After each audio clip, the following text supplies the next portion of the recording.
Hermanos, hace un momento le hemos entonado al Señor este himno tan precioso, allí un buen amigo, mi amado Salvador. Y precisamente de Él, hermanos, es de quien vamos a hablar. Precisamente de Él es quien toda la Biblia habla. Él es la respuesta a todo. Él es la luz del mundo. Por Él fueron hechas todas las cosas y por Él subsisten. Hermanos, Él es precioso, tan precioso de ser escudriñado y buscado en las Escrituras. Sabemos que por causa del pecado de la raza humana, el ser humano está destituido de la gloria de Dios y no busca, conforme a ciencia, a nuestro Señor, no escudriña las Escrituras. Es nuestra naturaleza, pero a Dios le plació un día cambiar, hermanos, regenerarnos cuando estábamos ahí en el muladar, cuando estábamos ahí inmersos en nuestros delitos y pecados, muertos en nuestros delitos y pecados. Él nos salvó, Él nos llamó, Él nos halló, Él nos encontró. No nosotros le buscamos. Si le buscamos fue porque Él nos hizo que buscáramos a Él. Si nosotros algún día estuvimos buscando y pensando en su palabra y anhelando escuchar, es porque Él puso eso en nuestro corazón. Es porque Él inició la obra. Y ninguno de nosotros que estamos en Cristo estaremos perdidos. Nunca nos escaparemos de sus manos, nunca nos apartaremos de sus manos. Él es el buen pastor. Él dio la vida por nosotros. Y Él nos va a llevar a la gloria. Y un día estaremos, como lo hemos cantado ahí, ¿no? Me salvó y hoy me guarda para sí. Me salva del pecado, me guarda de Satán. Promete estar conmigo hasta el fin. Él consuela la tristeza, me quita todo afán. Grandes cosas Cristo ha hecho para mí. Y hermanos, aún tenemos pecado. Aún tenemos pecado y podemos decir grandes cosas ha hecho Cristo para mí. Imagínense la gloria, cómo será nuestra alabanza sin pecado.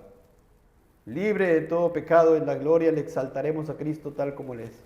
Nunca terminaremos de conocerlo, nunca, porque Él es infinito en su ser, en su persona, es precioso, es digno de hablar y de meditar en Él. Es digno, hermanos, amigo, amiga, Él es precioso. Yo te ruego que no lo deseches, porque Él también un día va a venir, y Él es justo, y Él es santo. Nuestras almas son eternas. Desde el momento que hemos sido concebidos en el vientre de nuestra madre, nuestras almas son eternas. Hermanos, le he puesto por predicación, por el nombre de esta predicación, y a propósito del nombre que uno de nuestros hermanos va a poner a su pequeño, que ya está en camino, Natanael. Seamos como Natanael. Seamos como Natanael, un verdadero israelita en quien no hay engaño. Nuestro Señor Jesucristo le dijo, he aquí, verdadero israelita en quien no hay engaño. Un verdadero israelita. Sea el Señor, hermanos, dándonos el tiempo para poder exponer todo lo que tengo preparado. Seamos como Natanael, un verdadero israelita en quien no hay engaño. Y vamos a nuestras Biblias, a Juan capítulo 1. Toda la Biblia nos habla de Cristo, toda la Biblia nos habla de Él y de su obra, de su persona. Juan capítulo 1, versículo 43 al 51. Voy a leer, hermanos, y luego vamos a pasar a meditar versículo por versículo. Dice la palabra del Señor: el siguiente día quiso Jesús ir a Galilea y halló a Felipe y le dijo, sígueme. Y Felipe era de Betsaida, la ciudad de Andrés y Pedro. Felipe halló a Natanael y le dijo, hemos hallado a aquel de quien escribió Moisés en la ley, así como los profetas, a Jesús, el hijo de José de Nazaret. Natanael le dijo, ¿de Nazaret puede salir algo de bueno? Le dijo Felipe, ven y ve. Cuando Jesús vio a Natanael que se le acercaba, dijo de él, he aquí, un verdadero israelita en quien no hay engaño. Le dijo Natanael, ¿de dónde me conoces? Respondió Jesús y le dijo, antes que Felipe te llamara, cuando estabas debajo de la higuera, te vi. Respondió Natanael y le dijo, Rabí, tú eres el Hijo de Dios, tú eres el Rey de Israel. Respondió Jesús y le dijo, porque te dije, te vi debajo de la higuera, ¿crees? Cosas mayores que estas verás.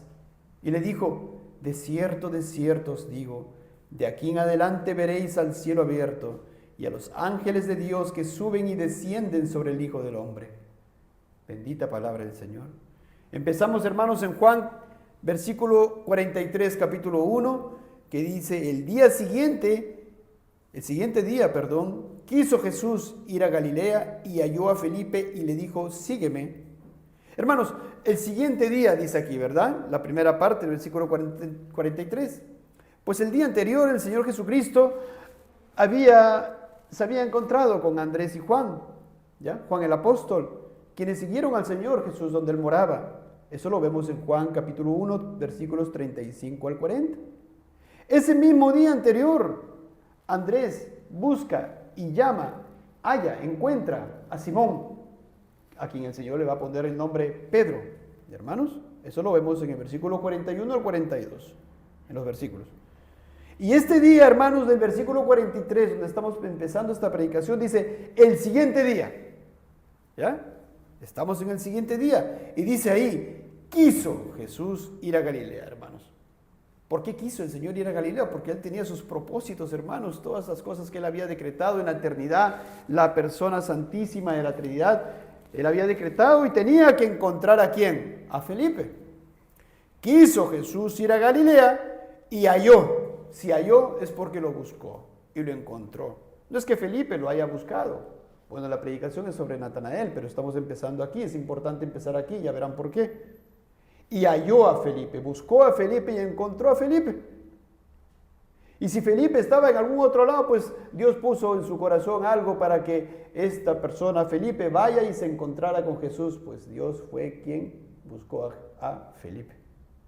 Así que si tú estás aquí, amigo, amiga, es porque Dios ha puesto eso en tu mente y en tu corazón para que vengas aquí. No lo deseches, que no sea para condenación tuya, por favor, te ruego, si no estás en Cristo. Él ha hecho que vengas aquí, amigo, amiga, joven señorita. Halló a Felipe, nuestro Señor, y le dijo, sígueme. Lo llama a Felipe. Versículo 44, hermanos, porque tenemos que avanzar para llegar a lo que quiero exponer. Y Felipe era de Betsaida, la ciudad de Andrés y Pedro. Juan 1:45. Algo hace Felipe. Primero le sigue al Señor Jesucristo. Luego nos dice que era de Betsaida. Betsaida estaba en la parte norte, ¿verdad?, de Palestina, cercano a Galilea, cercano al mar de Galilea. Y Felipe halló a Natanael. ¡Qué interesante! Nos detenemos un momento ahí. Si halló a Natanael es porque Felipe buscó a Natanael. Y si buscó a Natanael era porque él había encontrado algo, como ya leímos, y ahí lo vamos a repetir. Él encontró a Jesús, de quien él había estado meditando hace mucho tiempo atrás, no sabemos desde qué edad, de repente de niño, de repente de joven o de adulto, pero él va corriendo. Hemos hallado a aquel de quien escribió Moisés en la ley. Hemos encontrado al Mesías, al Salvador de nuestra alma, al Redentor del Israel espiritual, quiero precisar. Felipe buscó, halló. ¿Habrá buscado a alguna otra persona? No nos dice la palabra, pero lo que sí nos dice es que fue seguramente presuroso a buscar a Natanael, su compañero, su amigo. ¿Y por qué lo busca Natanael? Tenemos que inferir entonces, hermanos, que Natanael también estaba buscando. Y que Natanael también estaba meditando en aquel de quien decían los profetas y Moisés. Qué precioso, hermano, porque eso se tiene que entender así. Entonces Felipe encuentra al Señor Jesucristo, va donde Natanael, le dice, hemos hallado a aquel de quien escribió Moisés en la ley, así como los profetas, a Jesús, el hijo de José de Nazaret. Natanael, buscó a Natanael. Natanael significa, hermanos, viene del hebreo Netaneel y significa Dios ha dado. Hermanos, Dios ha dado. Y hermanos, después vamos a hablar más de él, pero acá me quiero detener en algo importante. Me quiero detener, hermanos, respecto de Natanael. Natanael, ¿qué sabía Natanael? Hermanos, vamos a hacer esto de una manera. No es que vamos a hacer versículo por versículo, sino que voy a adelantarme, voy a tomar algo de lo que dicen los siguientes versículos para hablar algo de la persona de Natanael y luego vamos a profundizar al respecto de la respuesta de Natanael para continuar. Espero que no los haya confundido, pero quiero que vayamos al versículo 45 por un momento. ¿Qué sabía Natanael? ¿En quién pensaba Natanael? ¿Sería Natanael un escudriñador de la palabra del Señor? ¿Escudriñaría las Escrituras? ¿Escudriñaría lo que había escrito Moisés, lo que habían escrito los profetas? Bueno, hermanos, en el versículo 45, como les dije hace un momento, el hecho de que Felipe lo buscara y le diga, hemos hallado a aquel de quien escribió Moisés en la ley, así como los profetas, a Jesús, el hijo de José de Nazaret, nos muestra que Natanael también esperaba al Mesías. Pero luego vemos a Natanael que dice algo en el versículo 46.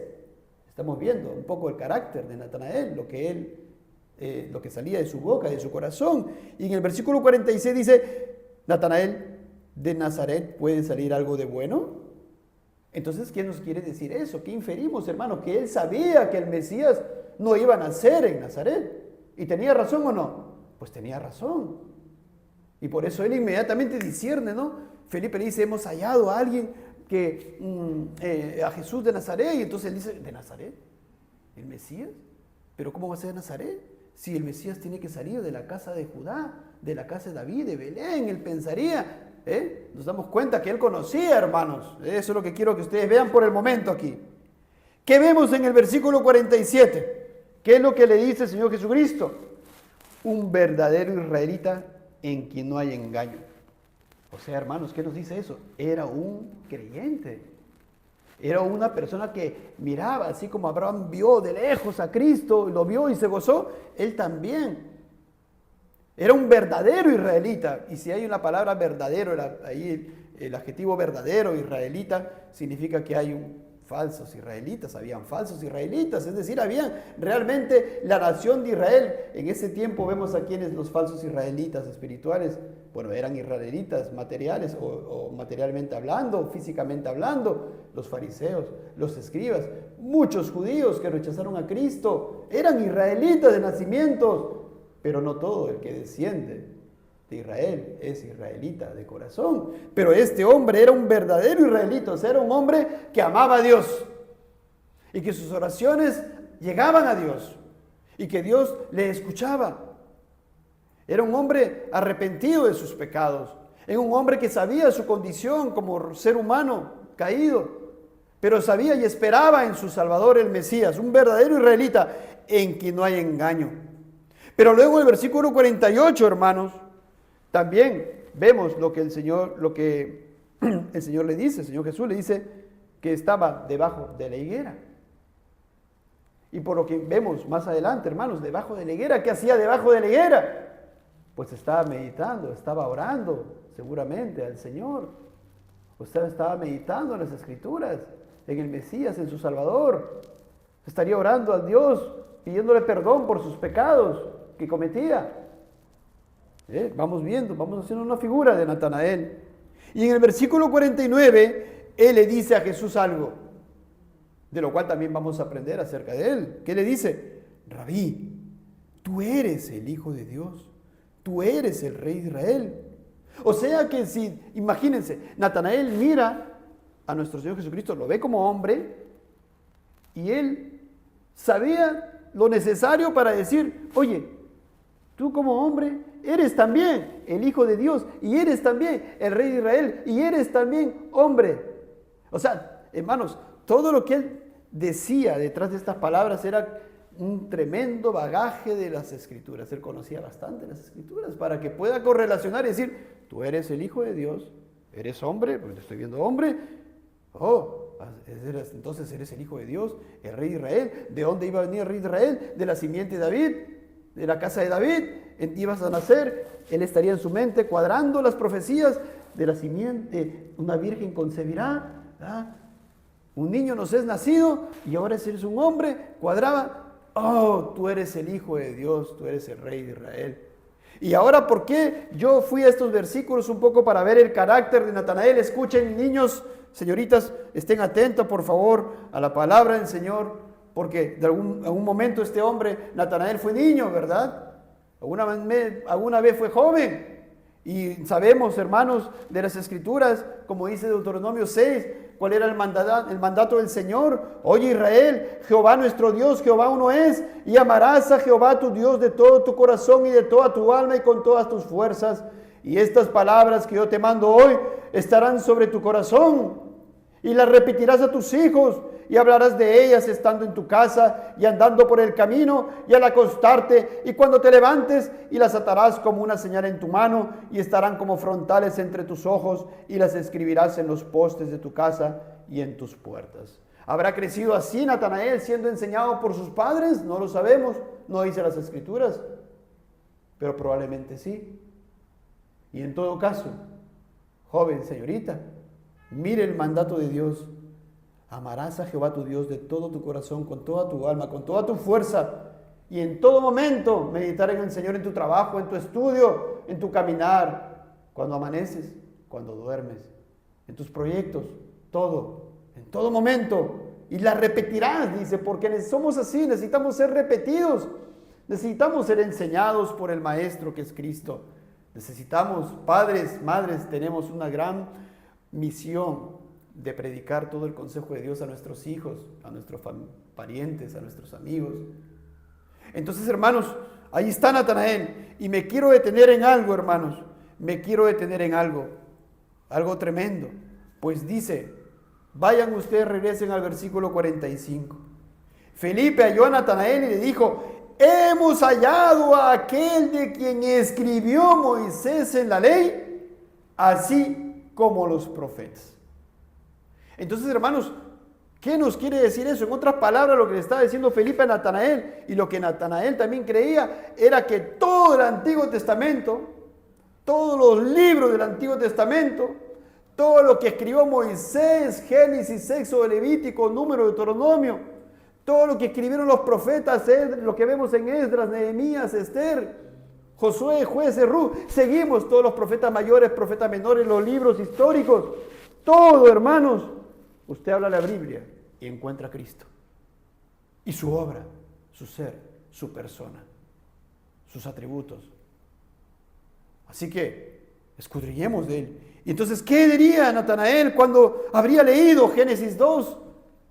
¿Qué diría Natanael cuando el Señor habría leído y habrá visto su condición como ser humano y de sus parientes y de toda la raza humana caída? Cuando habrá leído Génesis 2:17, cuando el Señor le había ordenado, vamos a hacer un recorrido, hermanos, a todos y cada uno de los capítulos del Antiguo Testamento. No podemos ir a todos los versículos, pero hoy voy a ir a un versículo mínimo de cada pasaje de las Escrituras.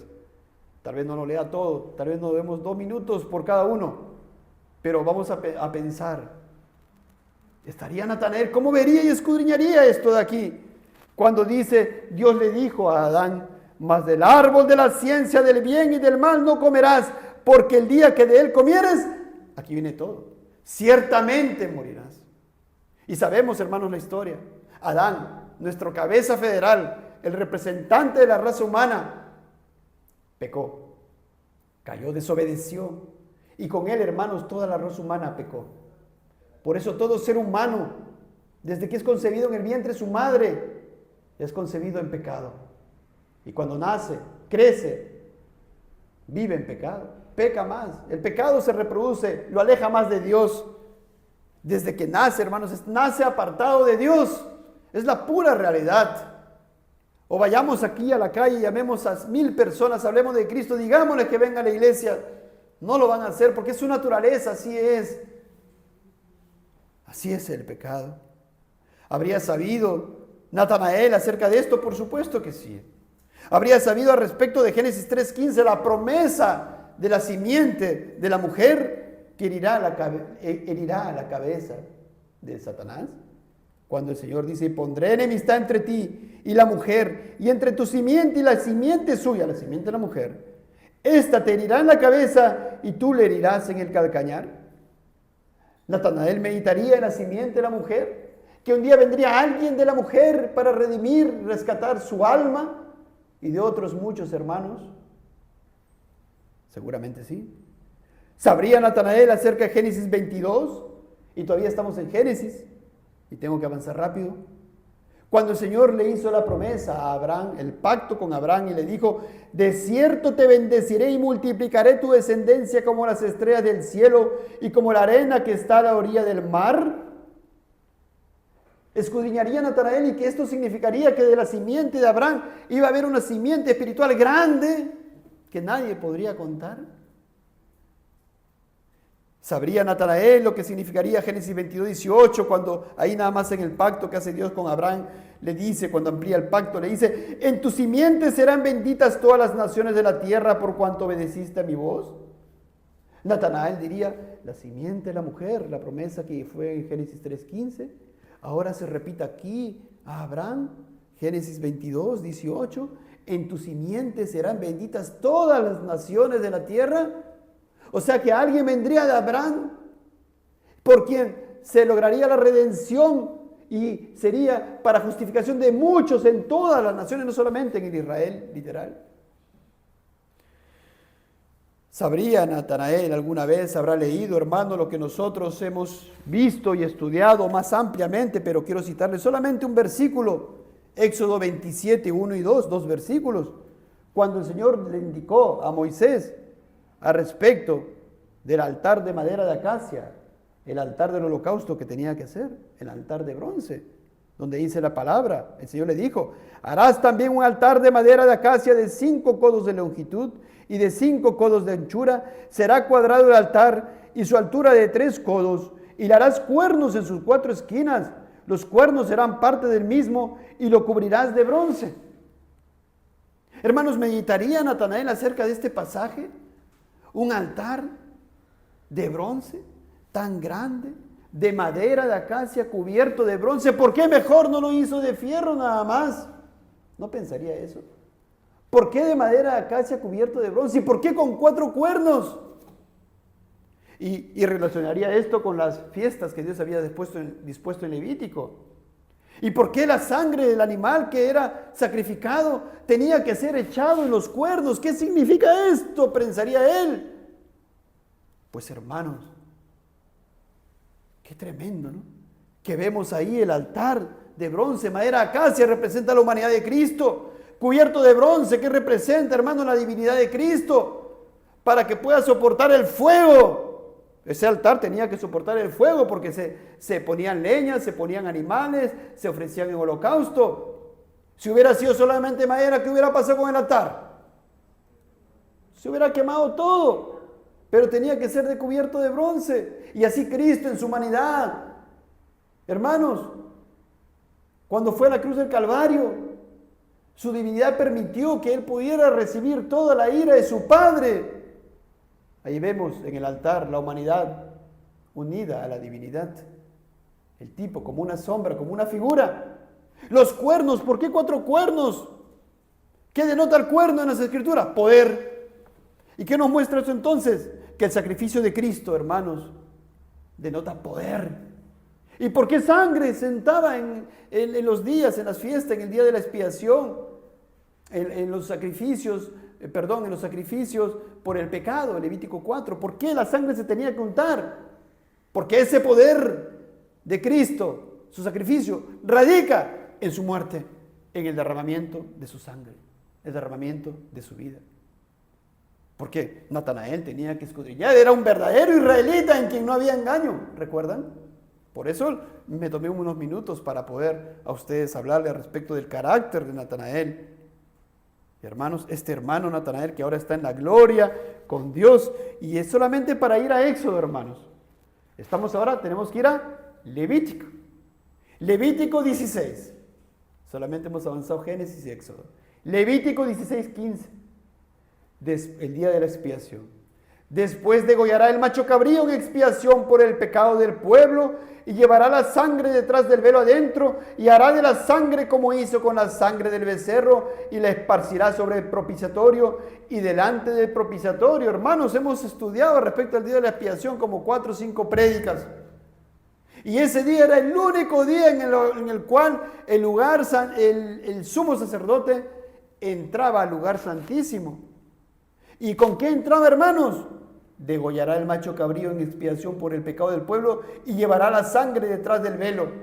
O sea que el sumo sacerdote, hermanos, con todo el ritual de purificación previo que tenía que hacer, tenía que llevar la sangre del animal sacrificado, caminar, pasar el lugar santo, pasar el velo, entrar al lugar santísimo donde nadie entraba, solamente podía entrar una vez al año, porque si no sería fulminado, y tenía que rociar la sangre sobre el propiciatorio. ¿Qué significa eso? En el templo vimos el atrio, lugar santo, lugar santísimo.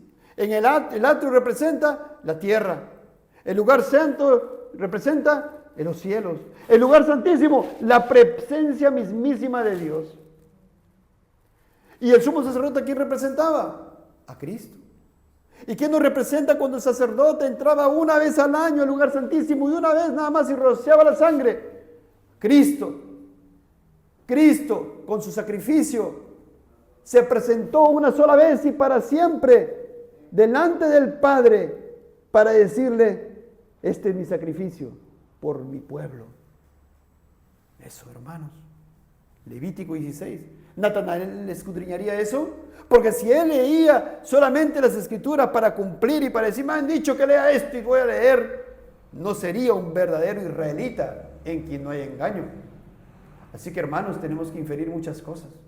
Que él escudriñaba las escrituras y no era hipócrita. Él las escudriñaba de corazón, un verdadero israelita, y no se engañaba, ni engañaba a Dios. Y así, hijos, estamos llamados a ser. Así estamos llamados a ser. Vayamos ahora a otro libro. ¿Qué nos toca ahora? Números. Números 24:17. Ahí nos remontamos en el tiempo a un profeta, un falso profeta, Balaam, caído, pero de ojos abiertos. Es decir, conocía mucho teóricamente, conocía bastante, y Dios le dio profecía, y habló profecía. Claro que sí. Y habló esto. Cuando recuerdan el rey Balac que le llamaba para que maldiga al Israel, y Dios al final hablaba lo que Dios le decía que hablara, y en vez de profetizar en contra de Israel, profetizaba bien. Y aquí él dice, lo veré, mas no ahora. Miren esta profecía. Lo veré, mas no ahora. Lo miraré, mas no de cerca. Saldrá estrella de Jacob y se levantará cetro de Israel. ¿Ya vio usted a Cristo? ¿Saldrá estrella de Jacob? Aquel que ilumina y que alumbra a todo el mundo salía de Jacob. ¿De dónde vino Cristo? De Jacob. ¿Acaso no de Jacob iba a venir el Mesías? Ahí está, hermano, saldrá estrella de Jacob y se levantará cetro de Israel. Cetro de Israel, ¿qué implica eso? Un rey, porque el rey tiene su cetro. O sea que se iba a levantar desde Jacob el rey de Israel. ¿Natanael meditaría en estas palabras, hermanos? ¿Meditaría en esta profecía de Balaam? Nos vamos a Deuteronomio 30, del 11 al 14, de quien el apóstol Pablo luego cita, refiere, y dice esto de acá, esto es precioso, porque este mandamiento que yo te ordeno hoy no es demasiado difícil para ti, ni está lejos, no está en el cielo para que digas quién subirá por nosotros al cielo y nos lo traerá y nos lo hará oír para que lo cumplamos. Ni está al otro lado del mar para que digas quién pasará por nosotros el mar para que nos lo traiga y nos lo haga oír a fin de que lo cumplamos. Porque muy cerca de ti está la palabra en tu boca y en tu corazón para que la cumplas. Hermanos, los mandamientos de Dios los puedes tú conocer. No necesitas tanto conocimiento, no necesitas una erudición para conocer la voluntad de Dios de precepto. ¿O es difícil, niño, niña? ¿Es difícil, joven, señorita? No, pero hay una palabra que también no es difícil para ti, el Evangelio. Ahí está. Este mandamiento, creer en Cristo, que Dios te ordena, no es demasiado difícil para ti. No tienes que hacer nada. La salvación es por gracia, por medio de la fe. Cree lo que estamos leyendo, que habla de Cristo. Cree en Él, cree en tu condición, que eres pecador delante de Dios y que necesitas de Cristo. Y nada más que de Él. No está en el cielo. ¿Cristo está en el cielo para que tú le digas que venga? No, Él ya vino, ya descendió. No está en el cielo para que digas quién subirá por nosotros al cielo y nos lo traerá. Él ya vino y nos lo hará oír para que lo cumplamos. Ni está al otro lado del mar para que digas quién pasará por nosotros el mar. Niño, niña, señorita, joven, ¿tienes que cruzar el mar para que conozcas el Evangelio? ¿Tienes que cruzar el mar para que traigas a Cristo? Está cerca de ti. Muy cerca de ti está la palabra en tu boca y en tu corazón para que las cumplas. Cristo, ahí estamos viendo, está cerca de ti. Estamos viendo a Cristo en las Escrituras. Cerca de ti para que la cumplas. No lo rechaces. ¿Ves ahí qué cosa? ¿Ves Cristo, su obra? ¿Ves el Evangelio detrás de Deuteronomio 30, 11, 14? Josué, siguiente libro. Josué, versículo 13 al 15 del capítulo 5. Estando Josué cerca de Jericó, alzó sus ojos y vio un varón que estaba delante de él, el cual tenía una espada desenvainada en su mano, y Josué, yendo hacia él, le dijo: ¿eres de los nuestros o de nuestros enemigos? Imagínense, estaba Josué en plena guerra y se le presenta un varón con una espada desenvainada, y Josué le dice: ¿eres de los nuestros o de nuestros enemigos para poder atacarte? Miren, un hombre ahí. Entonces él responde el varón: no, mas como príncipe del ejército de Jehová he venido ahora. Es Cristo preencarnado. Antes de que viniera, allí está Cristo. En Josué 5 está Cristo. Antes de que se encarnara, está ahí. ¿Y qué hace Josué? Entonces Josué, postrándose sobre su rostro en tierra, le adoró. Si no hubiera sido Cristo, ¿qué hubiera hecho? No me adores, levántate. Pero Josué le adoró y él recibió la adoración. ¿Y qué le hizo Josué? Y le dijo: ¿qué dice mi Señor a su siervo? Era Cristo. Y el príncipe del ejército de Jehová respondió a Josué lo mismo que lee usted en Éxodo 3, lo que Dios le dice a Moisés en esa teofanía: quita el calzado de tus pies, porque el lugar donde estás es santo. Y Josué así lo hizo. ¿Ya vio usted a Cristo ahí en el libro de Josué? ¿Cuál es el siguiente libro? Jueces. Jueces 21, 25. Solamente un versículo estoy yendo, porque realmente todo Jueces podríamos ver, pero por tiempo voy a estos. ¿Y cómo termina? ¿Cómo concluye Jueces? En estos días no había rey en Israel, cada uno hacía lo que bien le parecía. ¿Quiénes eran los jueces? El pueblo de Israel pecaba. Como consecuencia de su pecado venía opresión. Dios levantaba un juez que era un libertador, era un redentor, lo rescataba.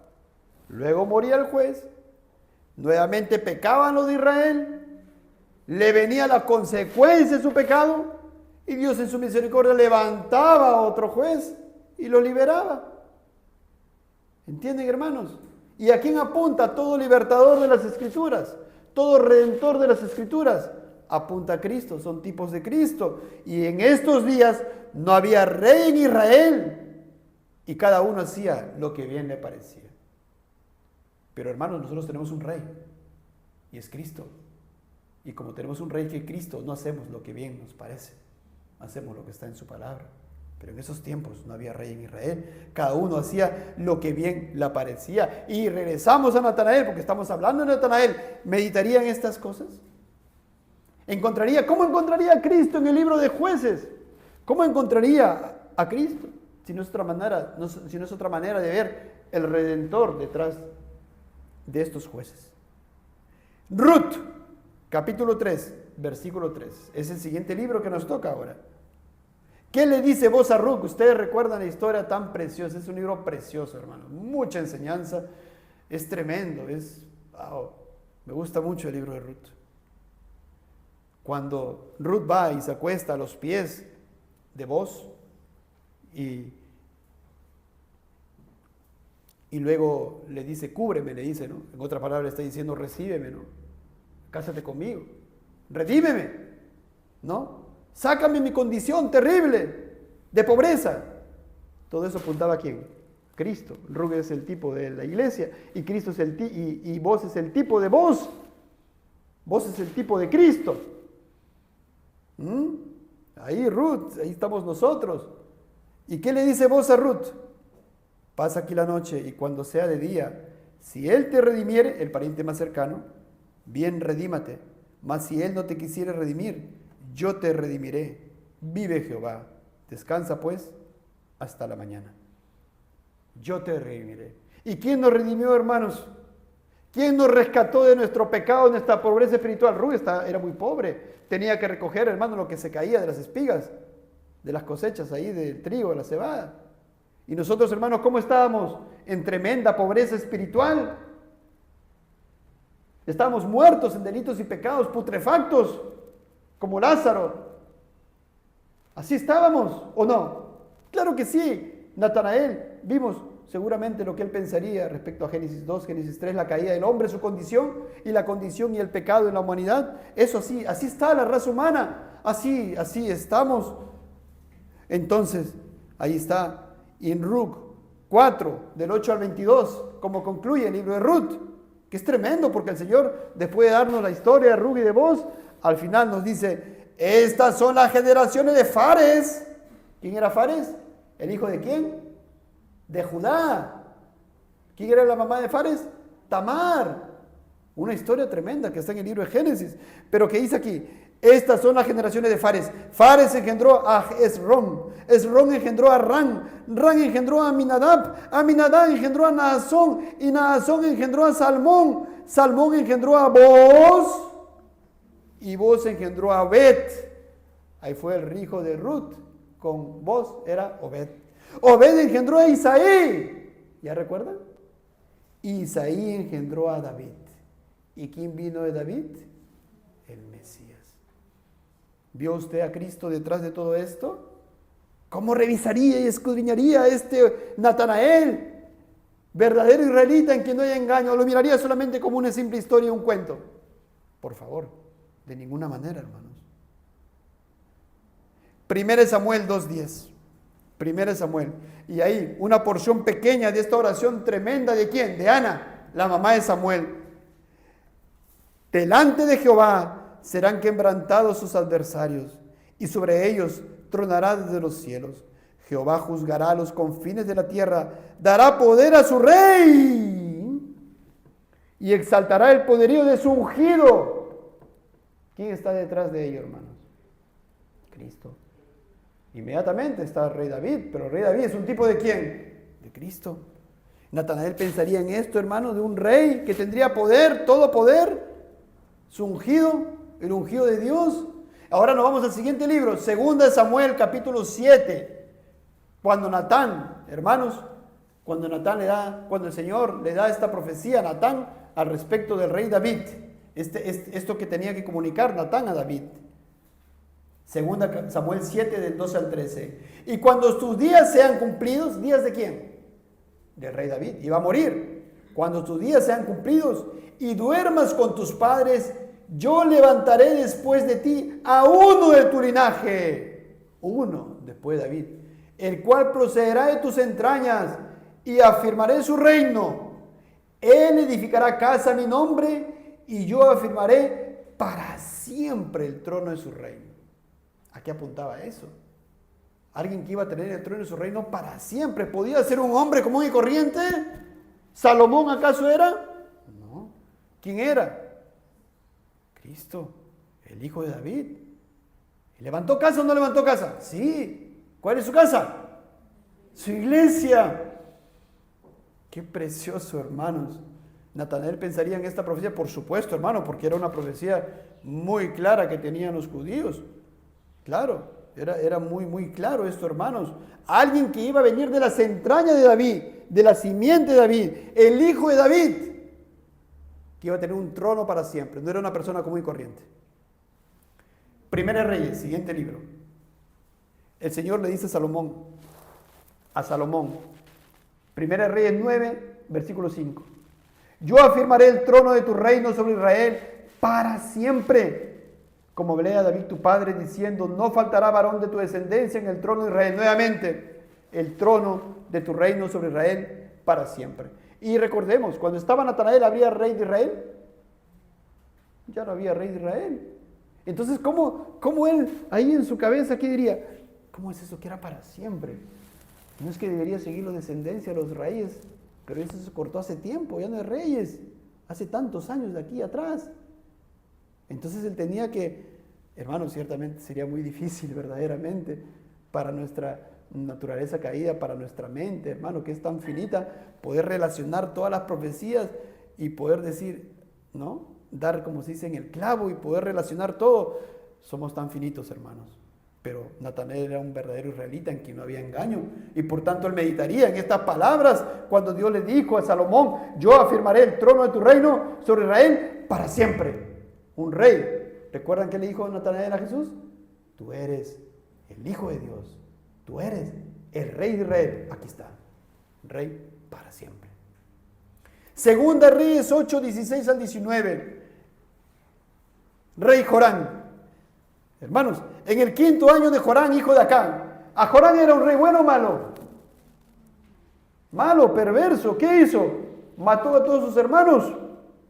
Y siendo Josafat rey de Judá, comenzó a reinar Jorán, hijo de Josafat, rey de Judá. De 32 años era cuando comenzó a reinar, y 8 años reinó en Jerusalén, y anduvo en el camino de los reyes de Israel, como hizo la casa de Acab, porque una hija de Acab fue su mujer, e hizo lo malo ante los ojos de Jehová. Pero miren lo que Dios no exterminó toda su familia. Con todo eso, a pesar de todo lo malo que era este hombre, Jehová no quiso destruir a Judá, no destruyó a toda su descendencia. ¿Por qué dice? Por amor a David su siervo, porque había prometido darle lámpara a él y a sus hijos perpetuamente. Entonces Dios no destruye la casa de Judá, no destruye la casa de Jorán. Ciertamente mueren todos sus hijos. Le viene una enfermedad tan grave y muere.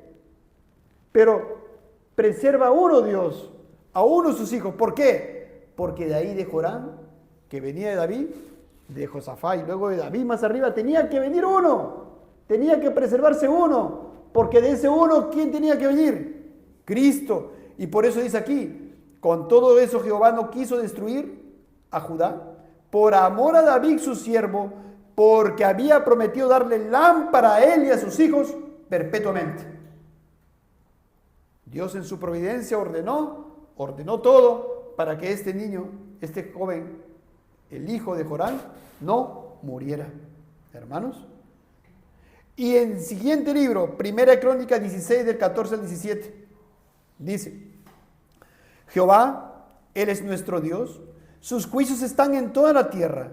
Él hace memoria de su pacto perpetuamente y de la palabra que Él mandó para 1000 generaciones, del pacto que concertó con Abraham y de su juramento a Isaac, el cual confirmó a Jacob por estatuto y a Israel por pacto sempiterno. ¿De qué está hablando, hermanos? Está hablando del pacto que Dios hizo con Abraham, Isaac, Jacob, de quien iba a venir el hijo de Abraham, el hijo de David, en quien serían benditas todas las naciones de la tierra.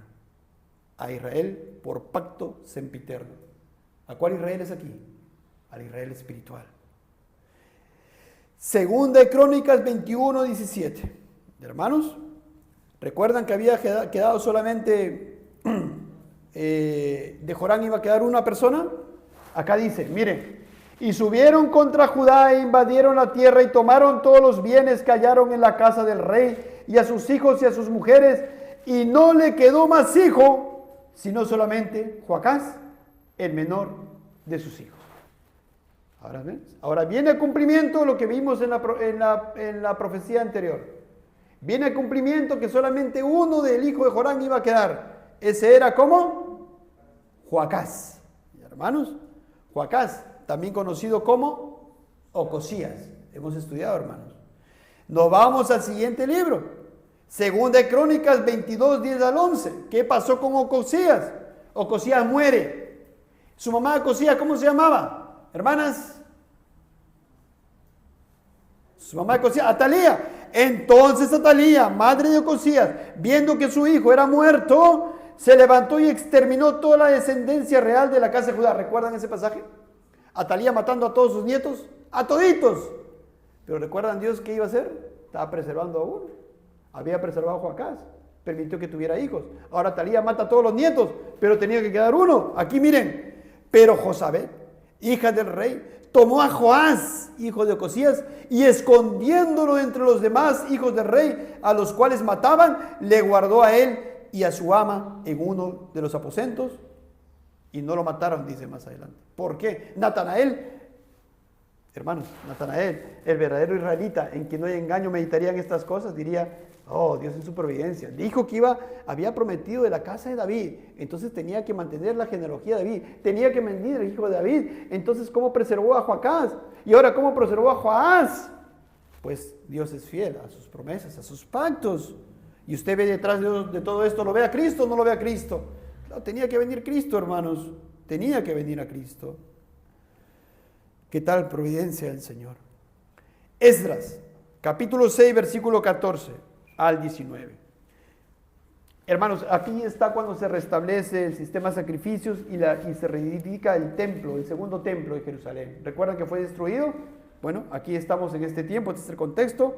Había sido destruido por causa del pecado de Judá y ahora están reedificándose el templo y llegamos a Esdras 6 y dice: y los ancianos de los judíos edificaban y prosperaban conforme a la profecía del profeta Ageo y de Zacarías, hijo de Ido. Edificaron pues y terminaron por orden del Dios de Israel y por mandato de Ciro, Darío y de Artajerjes, rey de Persia.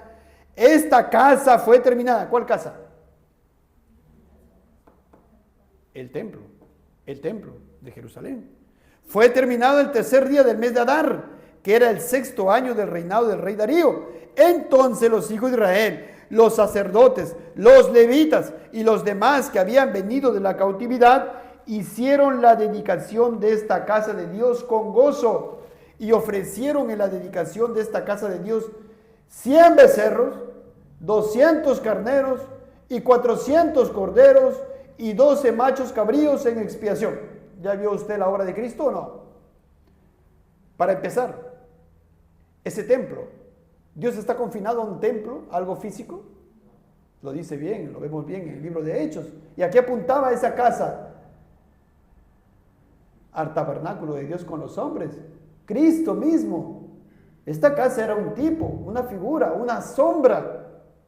Así que detrás de eso, Natanael tendría que pensar, ¿acaso Dios necesita algo literal, una casa para habitar? Si Él está en todos lugares, si Él es omnisciente, Él es omnipresente, Él es el dueño de todo el universo, ¿acaso necesita algo literalmente, algo? Eso eran timbros, sombras, figuras. El tabernáculo eran tipos, sombras, figuras. Y estos sacrificios a quién apuntan, hermanos. 100 becerros, 200 carneros, 400 corderos que tenían que ser degollados conforme a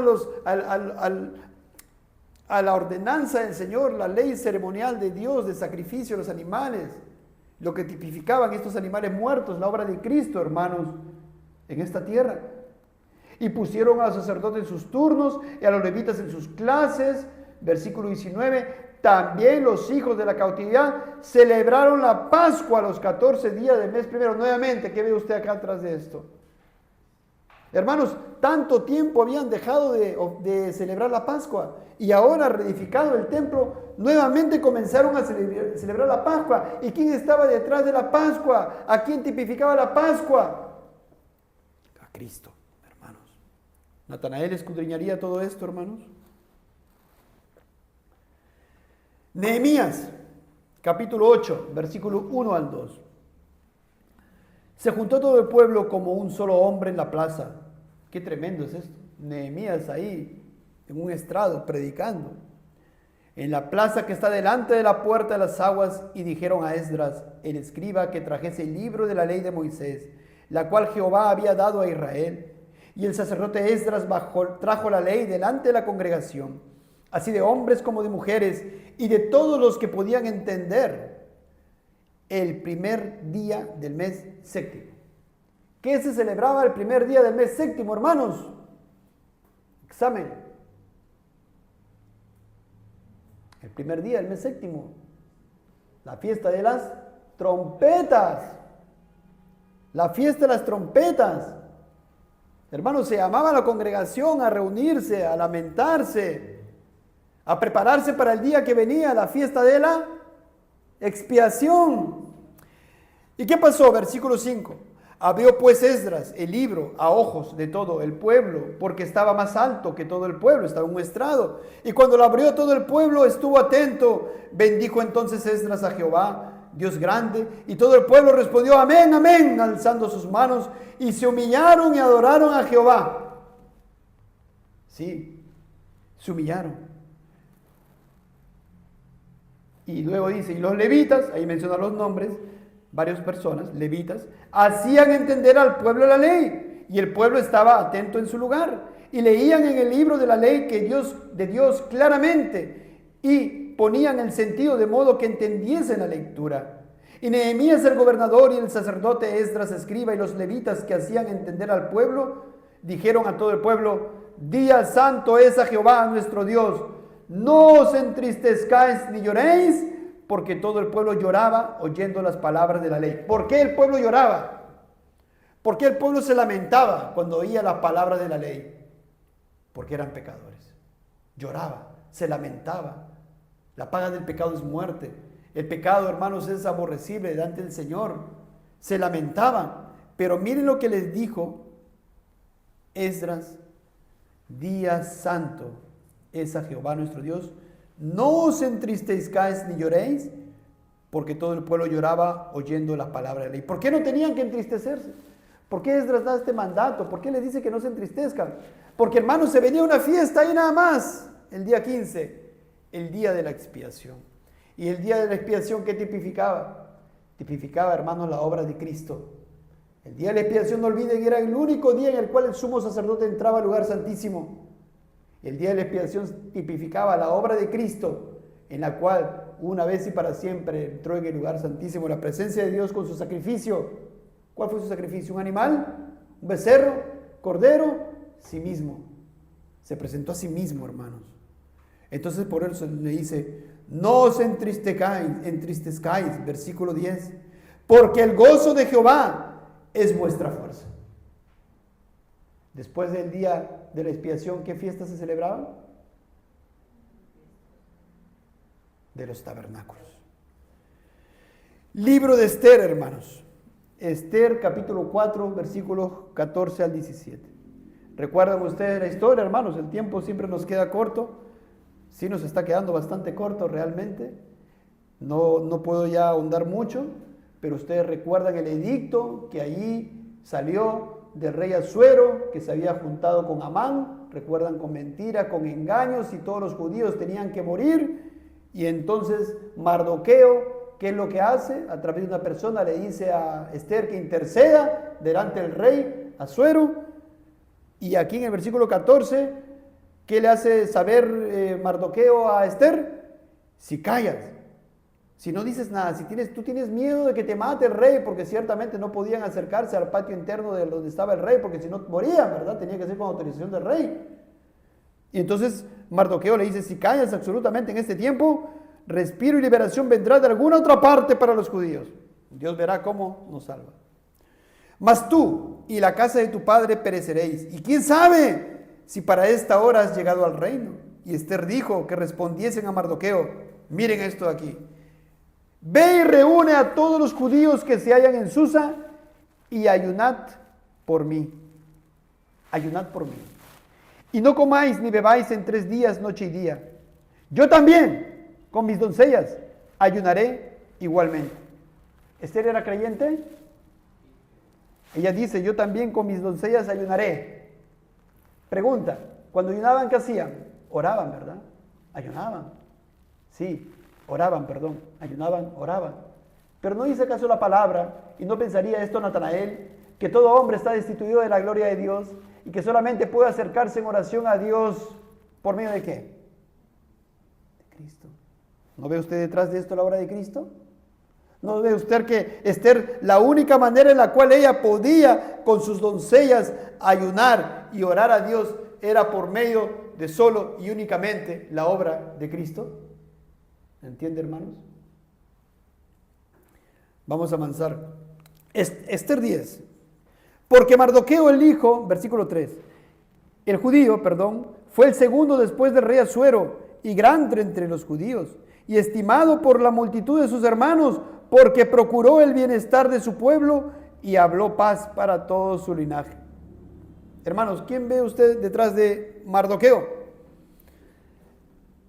estimado por la multitud de sus hermanos, porque procuró el bienestar de su pueblo y habló paz para todo su linaje. Como ven algunos eruditos, hermanos, detrás de Mardoqueo es un tipo de la persona de Jesucristo, como un salvador, un intercesor. Y hermanos, y podemos hablar de la providencia, de toda la providencia abundante que vemos en el libro de Esther. Es algo tremendo, hermanos, ustedes lo han leído, es precioso. Y vemos a veces, y ciertamente, no se menciona el nombre de Dios directamente, ¿no? Pero vemos la obra de Dios directamente en el libro de Esther, sí, y abundante. Es el único libro donde usted no va a observar ahí la palabra Dios, ¿sabía? Pero se habla de la obra de Dios abundantemente porque su providencia está ahí, hermanos. Y vemos ahora también cómo esta persona, cómo Esther ayunaba y oraba, y vemos detrás de eso cómo podía ser posible, hermanos, que una persona justificada pueda orar. ¿Solamente por medio de quién? ¿Por qué oramos nosotros? ¿Por qué podemos orar nosotros a Dios? ¿Porque somos buenos en nosotros mismos? Toda la gente dice, no, yo rezo a Dios. Sí, pero tu oración no llega a Dios. ¿Qué le dijo el Señor Jesucristo en el Evangelio, hermanos? ¿Recuerdan ustedes? Cuando en el libro de Juan no leemos que dice la palabra y Dios no oye a los pecadores. O Proverbio 28 que dice, el que aparta su oído para no oír la ley, su oración también es abominable. ¿Saben, hermanos? Solamente por Cristo podemos orar. ¿Y qué pasa de todos los testigos de Jehová que oran a Dios? Sus oraciones, ¿cómo son? Proverbio le da la respuesta, hermanos. Job 19:25. ¿Qué dijo Job en este pasaje? Yo sé que mi Redentor vive y al fin se levantará sobre el polvo. ¿Qué sabía Job? Que tenía un Redentor. Alguien que había rescatado y que iba a rescatar su alma. Yo sé que mi Redentor tenía fe en el Mesías, en el Salvador. Y luego dice, y al fin se levantará sobre el polvo. ¿Qué dice con eso? Un día va a nacer. Un día va a venir. ¿Lo ve usted a Cristo, hermano? ¿Lo ve aquí en Job 19:25? Salmos, hermanos, Salmos, por todos lados. Salmos 2, nada más Salmos 2. ¿Por qué se amotinan los agentes y los pueblos piensan cosas vanas? Se levantarán los reyes de la tierra y príncipes consultarán unidos contra Jehová y contra su ungido. ¿Quién es ungido aquí? Cristo, el Salmos 2. Diciendo, rompamos sus ligaduras. Ahí está el mundo que dice, no quiero saber nada de Dios. Quiero romper mis ligaduras de Dios, de Cristo. No me interesa su palabra. No me interesa Dios. Rompamos sus ligaduras. Es así como dice el mundo. Y echemos de nosotros sus cuerdas. Y miren lo que dice el versículo 4. El que mora en los cielos. ¿Quién es el que mora en los cielos? Dios. El que mora en los cielos se reirá. Sí, porque el hombre, ¿qué es el hombre? ¿Tiene poder contra Dios? El hombre dice, no quiero saber de Dios, no quiero saber de Cristo, no me importa el día del Señor, no me importa su palabra, no me importa el Evangelio, quiero vivir mi vida. El que mora en los cielos se reirá. El Señor se burlará de ellos. Luego hablará a ellos en su furor y los turbará con su ira. Pero yo he puesto mi rey sobre Sión, mi monte santo. Sí, los impíos no van a querer que Dios sea su rey. No queremos que este reine sobre nosotros. Pero Dios, dice aquí, sí ha puesto su rey. ¿Sobre quién? Sobre Sión. ¿Quién es el verdadero Sión? Su iglesia. ¿Tenemos un rey, hermanos? Amén. Tenemos un rey. Yo publicaré el decreto. Jehová me ha dicho, mi hijo eres tú, yo te engendré hoy. Hermanos, tenía que venir el Mesías de parte de Dios como Dios. Esto era algo que esperaban los judíos. Y por eso Natanael, ¿qué le dijo a Jesús? Tú eres el Hijo de Dios. Está diciendo, tú eres el cumplimiento de Salmos 2. Ahí está Cristo, hermanos. Qué tremendo. Salmos 22. Precioso salmo. Un día predicamos, hermanos, este salmo. Dios mío, ¿por qué me has desamparado? ¿Por qué estás tan lejos de mi salvación? ¿A quién apuntaba este salmo, hermanos? ¿Quién dijo, Dios mío, ¿por qué me has desamparado cuando estaba en la cruz de Calvario? Cristo Jesús. Porque como hombre estaba recibiendo la ira de su Padre por pecado ajeno, por el pecado de todo su pueblo. Porque tú mereces la ira de Dios, recibir la ira de Dios por la eternidad. Pero Cristo en su amor eterno soberanamente vino y vivió y murió por nuestros pecados, por el pecado de todo su pueblo elegido desde antes de la fundación del mundo. Y esta profecía apuntaba a Cristo. En el versículo 6, capítulo 22 de Salmo, dice, 7, todos los que me ven me escarnecen, estiran la boca, menean la cabeza diciendo, se encomendó a Jehová, líbrele él, sálvele, puesto que en él se complacía. Hermano, ¿no ven las palabras casi exactas que leemos luego en el Evangelio cuando nuestro Señor estaba en la cruz de Calvario? Ahí está, hermanos. ¿Meditaría Natanael en esto? Por supuesto, hermano, por supuesto. Salmo 110. David, ¿qué dijo David? Jehová dijo a mi Señor, siéntate a mi diestra hasta que ponga a tus enemigos por estrado de tus pies. Hermano, ¿el rey David tenía a alguien superior a él en la tierra? ¿Había otro rey por encima de él? ¿Había otro hombre por encima de él, mayor que él? ¿Y cómo él va a decir, Jehová dijo a mi Señor? Hay dos personas. Y el Señor en el Nuevo Testamento vemos que menciona también este pasaje. ¿Quién era ese Señor a quien dice el rey David? Es Cristo. Jehová dijo a mi Señor, siéntate a mi diestra hasta que ponga a tus enemigos por estrado de tus pies. ¿Cristo está a la diestra del Padre? Sí. Pero mira, hasta que ponga a tus enemigos por estrado de tus pies. ¿Eres enemigo de Cristo o eres amigo de Cristo? ¿En qué bando estás? Porque si eres enemigo de Cristo, mira, hasta que ponga a tus enemigos por estrado de tus pies. Seguimos. Libro de Proverbios. Proverbios 8:23. Aquí vemos en todo el libro de Proverbios 8 vemos la sabiduría personificada. ¿Y qué dice de la sabiduría personificada? Eternamente tuve el principado desde el principio, antes de la tierra. Y el apóstol Pablo, cuando habla de la sabiduría, ¿quién es la sabiduría? Cristo. Cristo ha sido hecho sabiduría de Dios. ¿Y quién ve usted detrás de Proverbios 8:23? Eternamente tuve el principado desde el principio. ¿Quién tuvo eternamente? Hermanos, la sabiduría encarnada es Cristo. Eternamente sabio desde el principio, por la eternidad. Proverbios 14:12. Hay camino que al hombre le parece derecho, pero su fin es camino de muerte. Hay dos solos caminos. Hay un camino que es Cristo, por quien tenemos reconciliación con el Padre. Y hay otro camino que es todo lo contrario. Todo. Ponga usted a Mahoma, a Alá, tus propias obras, tu propia justicia, tus ídolos, tu plata, tu dinero. Todo esto está ahí. Ahí están todos los otros caminos. Y esos caminos te parecen derecho. Pero el fin de esos caminos, ¿qué cosa es? Camino de muerte. Pero hay un solo camino. Y Natanael preguntaría, claro, ciertamente, todos los caminos no conducen a Dios. Todos esos caminos parecen derechos a las personas, pero el fin es camino de muerte. Y hay un solo camino. Y luego vemos en el Nuevo Testamento que Jesús dice, yo soy el camino, la verdad y la vida. Nadie viene al Padre si no es por mí. Hermanos, Eclesiastés. Y en esto meditaría mucho, pienso yo, Natanael.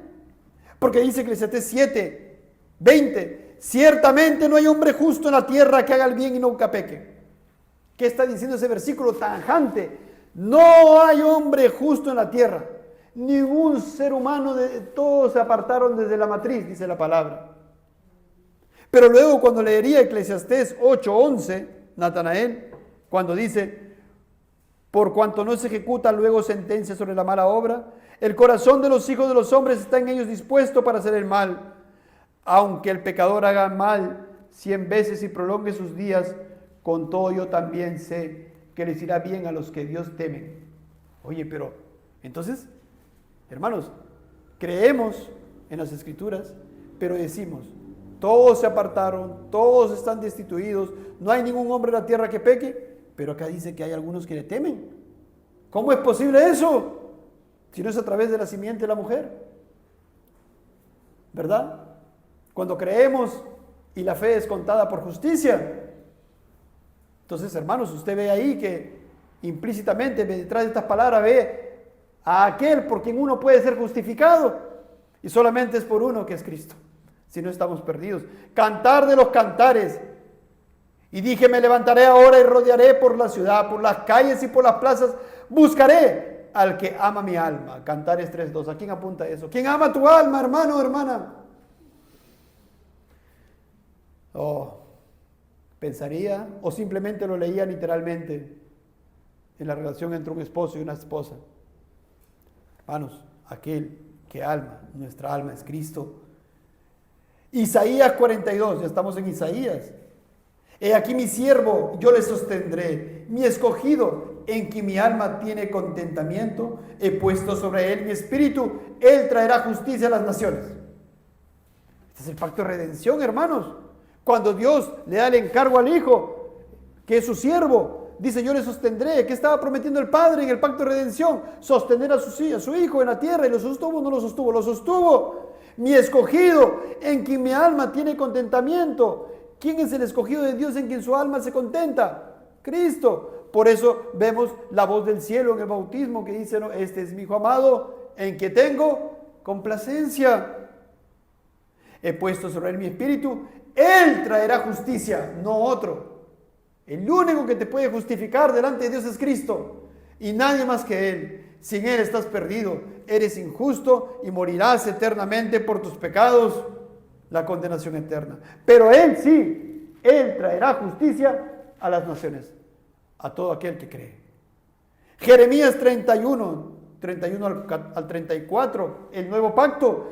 Aquí vienen días, dice Jehová, en los cuales haré nuevo pacto con la casa de Israel y con la casa de Judá, no como el pacto que hice con sus padres el día que tomé su mano para sacarlos de la tierra de Egipto, porque ellos invalidaron mi pacto. ¿Recuerdan ese pacto, el pacto sinaítico? ¿Invalidaron el pacto? Inmediatamente invalidaron el pacto. ¿Estaban destituidos? Por supuesto, hermanos. No querían ser un reino de sacerdotes ni de nación santa, porque eso era parte del pacto. Ellos no querían, pecaron y no fueron ciertamente un reino de sacerdotes y de nación santa.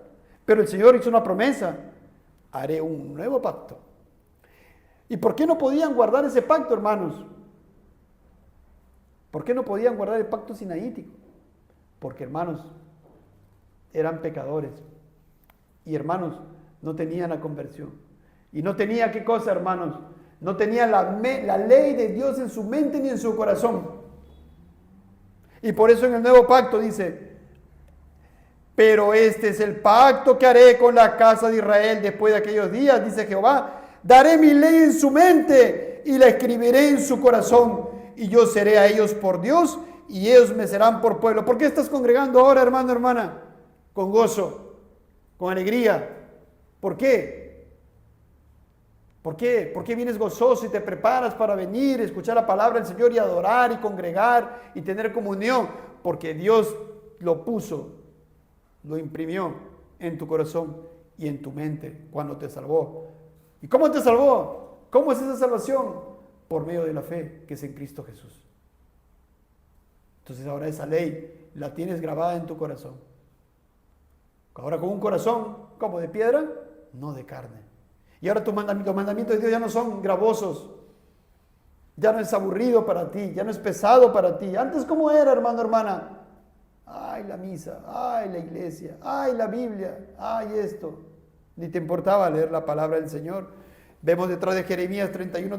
Y este pacto de gracia, hermanos, no pudo ser posible sin el pacto de redención que Dios determinó en la eternidad, la santa persona de la Trinidad, por la cual Cristo tenía que venir y morir para rescatar un pueblo celoso de buenas obras.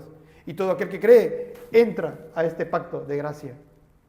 Y cuando uno cree, el Espíritu Santo viene a morar en ti, hermanos, y te guía a toda verdad, y te guía a glorificar a Cristo. Y eres templo de Dios, y ahora tienes la ley en tu mente, en tu corazón, ya regenerado. Y ahora amas a Dios por sobre todas las cosas, ya no eres idólatra. Todo eso pensaría Natanael. Lamentaciones 3:39. ¿Por qué se lamenta el hombre viviente? Laméntese el hombre en su pecado. ¿Por qué te lamentas? Lamentate tu pecado. Arrepiéntete. Arrepiéntete porque tus pecados son contra de un Dios santísimo. escudriñemos nuestros caminos y buscamos y volvamos a Jehová. Entonces, hermanos, ¿de qué te debes lamentar? De tu pecado, ¿verdad? Pero hay una esperanza en quien tú encuentras gozo y tranquilidad y paz. Lamentaciones 4:20. El aliento de nuestras vidas, el ungido de Jehová, de quien habíamos dicho, a su sombra tendremos vida entre las naciones. ¿Ya vio usted a Cristo? El aliento de nuestra vida. ¿Cuál es el aliento de tu vida, hermano, hermana? ¿Cuál es el aliento de tu vida? El ungido de Jehová. ¿Quién es el ungido de Jehová? Cristo.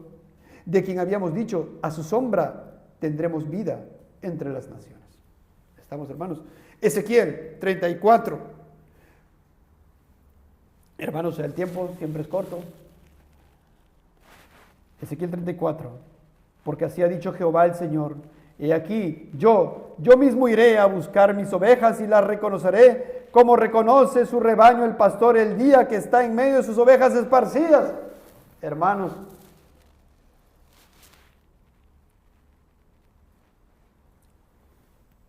¿quién está detrás de esta profecía?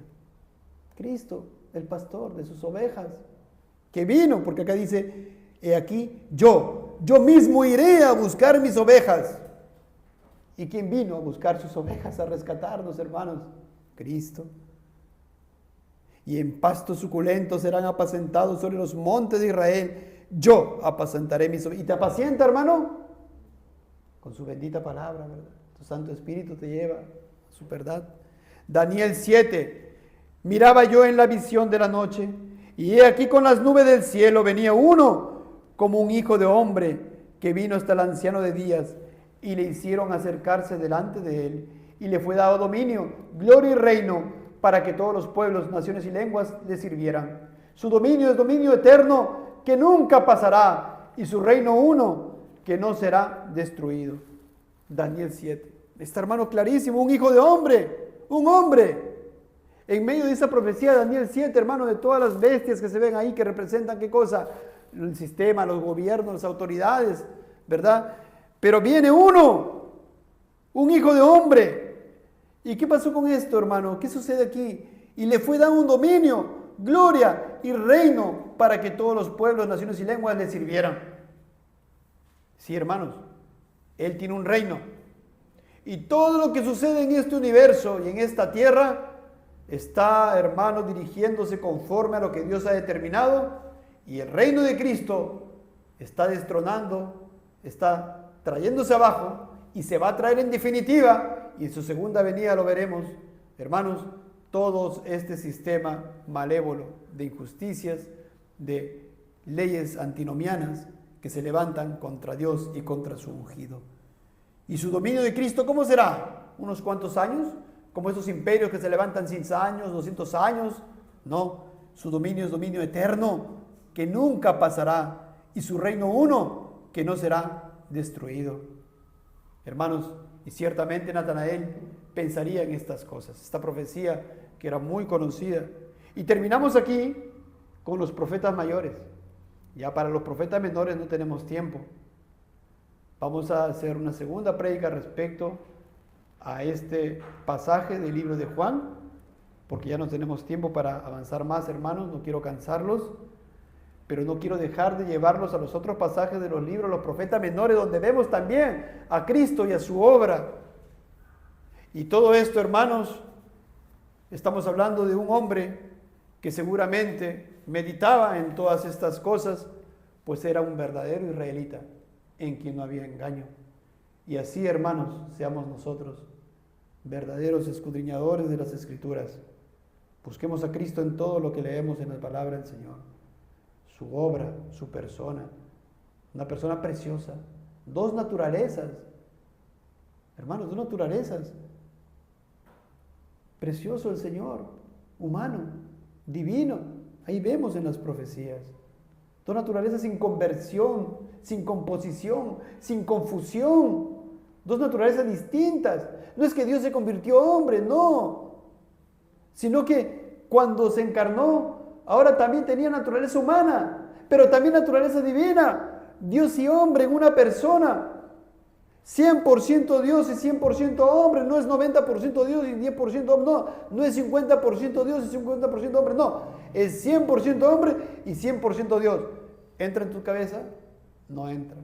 ¿Por qué? Porque nosotros estamos acostumbrados a ver, esta tela tiene, no sé, 90% poliéster, 10% tanto, ¿cierto?